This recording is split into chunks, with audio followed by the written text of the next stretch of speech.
Hi friends, मैं संजीव महेंद्रू आपका आपके यूट्यूब चैनल में बेहद स्वागत करता हूं।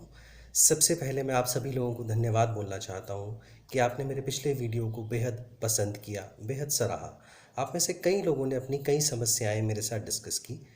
आज भी फाइनेंशियल इंडस्ट्री से जुड़े हुए एक टॉपिक पे हम लोग बात करेंगे। हम लोग कई बार ये तय नहीं कर पाते हैं कि हम किसी बैंक से सीसी लिमिट के लिए जाएं या फिर हम लोन अगेंस्ट प्रॉपर्टी के लिए जाएं। आज का मेरा वीडियो इसी टॉपिक पर है। आपको एक थोड़ी सी क्लैरिटी आएगी जिससे आपको डिसीजन लेने में एक हेल्प फील होगी, एक हेल्प महसूस होगी।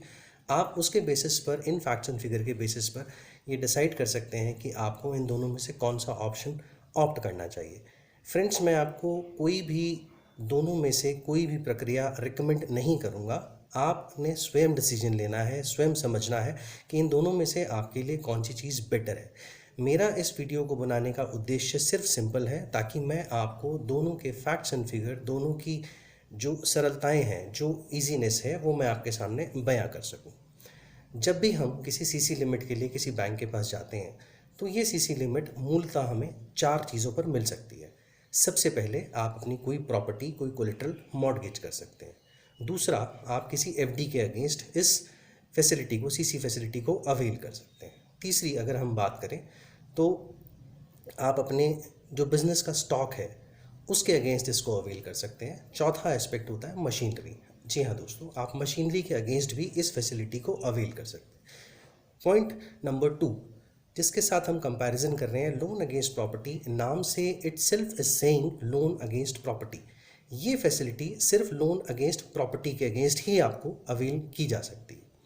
दूसरा इंपॉर्टेंट पहलू ये आता है, अब अगर हमने ये डिसाइड करा कि हमें अपनी प्रॉपर्टी के अगेंस्ट लोन चाहिए तो हमारे पास 2 ऑप्शन हो गए। पहला ऑप्शन हो गया सीसी लिमिट, दूसरा ऑप्शन हो गया लोन अगेंस्ट प्रॉपर्टी।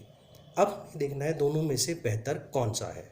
जो लोन अगेंस्ट प्रॉपर्टी है उसमें बैंक आपके कोलेटरल का, आपकी प्रॉपर्टी का 75 to 80% तक की फंडिंग आपको प्रोवाइड करता है।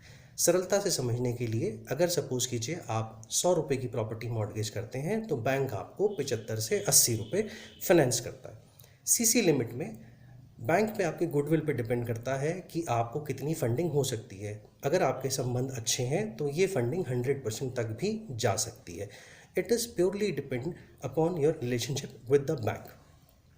तीसरी चीज़, अब हमने एक कोलेटरल मॉर्गेज कर दिया, उसके अगेंस्ट हमने अपनी और बैंक की कैपेसिटी के अनुसार लिमिट या लोन अगेंस्ट प्रॉपर्टी में से कोई भी चीज़ अवेल कर ली। अब क्या होता है, अगर हमने लोन अगेंस्ट प्रॉपर्टी अवेल किया है तो हमें बेनिफिट क्या रहता है कि हमें किसी भी प्रकार का रेगुलर ऑडिट नहीं करवाना पड़ता। जबकि हमने अगर सीसी लिमिट ली है तो एक रेगुलर ऑडिट होना कंपलसरी होता है। बैंकर्स आपको regularly, fortnightly, quarterly, yearly basis पे आपको बुला सकते हैं, आपका ऑडिट कर सकते हैं। जबकि लोन अगेंस्ट प्रॉपर्टी में ये फैसिलिटी, ये कंपल्शन नहीं अवेलेबल होता है। चौथी चीज़ पे हम लोग आते हैं। सीसी लिमिट में आपके पास ये लिबर्टी अवेलेबल होती है कि आप अगर चाहें तो आप कम पैसा भी अवेल कर सकते हैं। जितना पैसा आप अवेल करेंगे उतने पैसे पर ही आपको इंटरेस्ट पे करना पड़ेगा।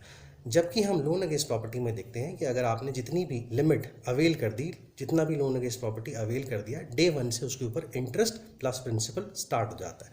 आपकी एक फिक्स्ड ईएमआई बन जाती है जो आपने पे करनी होती है। इसके अपने एडवांटेजेस एंड डिसएडवांटेजेस हैं। अब एडवांटेजेस क्या हैं? आपकी एक फिक्स्ड ईएमआई है, एक इंस्टॉलमेंट है। इससे आपको फ़ायदा ये होगा कि एक पर्टिकुलर टाइम के बाद ये लोन अगेंस्ट प्रॉपर्टी ख़त्म हो जाएगा और आप डेट फ्री हो जाएंगे। जबकि सीसी लिमिट में आप ये पाएंगे कि जनरेशन टू जनरेशन ये सीसी लिमिट पास ऑन होती रहती हैं। इसमें क्योंकि ये फैसिलिटी ऐसी है कि आपको ईएमआई के साथ प्रिंसिपल इंटरेस्ट नहीं पे करना है, आप अपनी कन्वीनियंस से चीज़ें पे कर सकते हैं, तो ये आपका एक लंबे समय तक के लिए एक बाउंडेशन आपका चलता रहता है। और ऐसा भी होता है कि एक जनरेशन दूसरी जनरेशन को ये लायबिलिटी पास ऑन करके चली जाती है। इस सीसी लिमिट की सबसे बड़ा कंसर्न है मैच्योरिटी। लोन अगेंस्ट प्रॉपर्टी में मैच्योरिटी कोई कंसर्न नहीं है, वो फिक्स टर्म के लिए मिलता है 10 साल 15 साल के लिए, और 10 या 15 साल बाद वो वेव ऑफ होकर या पे ऑफ होकर वो ख़त्म हो जाता है। अब हम बात करते हैं कि सीसी लिमिट में हम प्रीपेमेंट कैसे कर सकते हैं, लोन अगेंस्ट प्रॉपर्टी में हम प्रीपेमेंट कैसे कर सकते हैं। लोन अगेंस्ट प्रॉपर्टी में भी आप प्रीपेमेंट कर सकते हैं। 1 साल बाद आप जितना चाहें उतना पैसा उसमें जमा कर सकते हैं। अगर आप 25% से ज़्यादा करते हैं, जी हाँ, जो भी आपका प्रिंसिपल आउटस्टैंडिंग है उसका 25% से ज़्यादा अगर आप जमा करते हैं तो बैंक उसमें कुछ चार्ज आपसे लेता है। ये डिपेंड करता है financial institution to financial institution कि कौन सा इंस्टीट्यूशन ने क्या चार्जेस रखे हैं। जब आपने शुरू में लोन लिया होता है तो ये सारी टर्म्स एंड कंडीशन तय हो जाती हैं। जबकि लिमिट में आप जब चाहें जितना चाहें पैसा वापस कर सकते हैं, उस पर कोई एडिशनल इंटरेस्ट नहीं लगता। लेकिन अगर लिमिट में भी आप पैसा डालना चाहें तो ईजी रास्ता क्या है, 25%।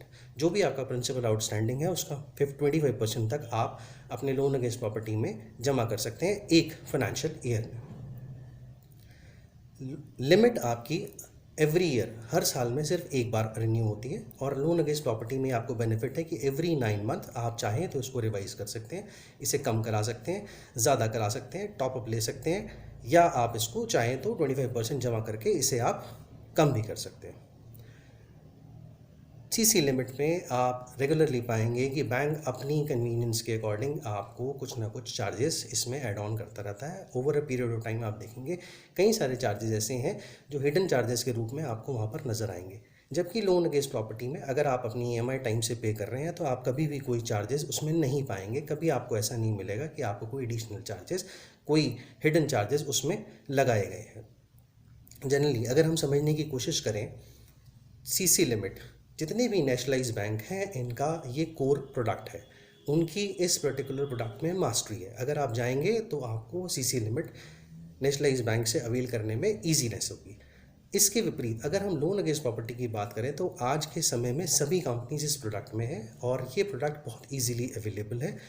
अगर आप इन जनरल ये समझना चाहते हैं कि एडवांटेजेस में किस चीज़ को, मेरा पॉइंट ऑफ व्यू ऐसा है कि हम इसको ज़्यादा या कम आते हैं, तो ऐसा कोई मेरी रिकमेंडेशन इस पर्टिकुलर फॉरम से नहीं है।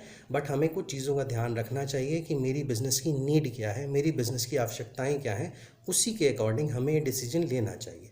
लोन अगेंस्ट प्रॉपर्टी में सबसे पहला एडवांटेज है कि मैच्योरिटी फिक्स है, आप डेट फ्री इजीली हो जाते हैं, आप अपना बर्डन, अपना फाइनेंशियल बर्डन अपनी जनरेशन को नहीं दे के जाते हैं। आप जो भी ईएमआई पे करते हैं उसमें प्रिंसिपल प्लस इंटरेस्ट दोनों चीज़ें आप उनको पे करते हैं।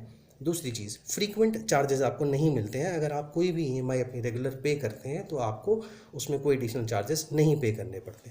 तीसरा सबसे बड़ा बेनिफिट ये है कि इसमें ऑडिट रेगुलरली रिक्वायर्ड नहीं होता है, जबकि सीसी के केस में आपको रेगुलरली ऑडिट कराना पड़ता, ज़रूरी होता है, मजबूरी होती है आपकी। तो फ्रेंड्स, ऑल इन ऑल ये सब्जेक्ट पे जो मैंने आपको चीज़ें बताई हैं, इसमें चूज़ करने से पहले आप एक बार अपने तरीके से अपने बिजनेस मॉडल के अकॉर्डिंग इसको ज़रूर समझ लें और समझने के बाद ही कोई डिसीजन लें। मेरा यहाँ से आपको सिर्फ ये बताने का पर्पज़ ये है कि दोनों प्रोडक्ट में डिफरेंस क्या है। उन डिफरेंस को मैंने एक सरल माध्यम से आपके सामने रखा। इस YouTube वीडियो के माध्यम से आप तक ये चीज़ें इजीली पहुंच जाएं, आपका डिसीजन लेने में इजी हो, सिर्फ यही मेरी कोशिश है। आपको मेरा ये वीडियो कैसा लगा, आपके अकॉर्डिंग कौन सा प्रोडक्ट बेटर है, आप प्लीज़ मुझे कमेंट बॉक्स में ज़रूर लिखें। इस वीडियो को ज़्यादा से ज़्यादा शेयर करें, मुझे ज़्यादा से ज़्यादा सब्सक्राइब करें, ताकि ऐसी फाइनेंशियल फील्ड से जुड़ी हुई ऐसी इन्फॉर्मेशन आपको रेगुलरली मिलती रहे। Thank you so much for watching my video. Thank you so much.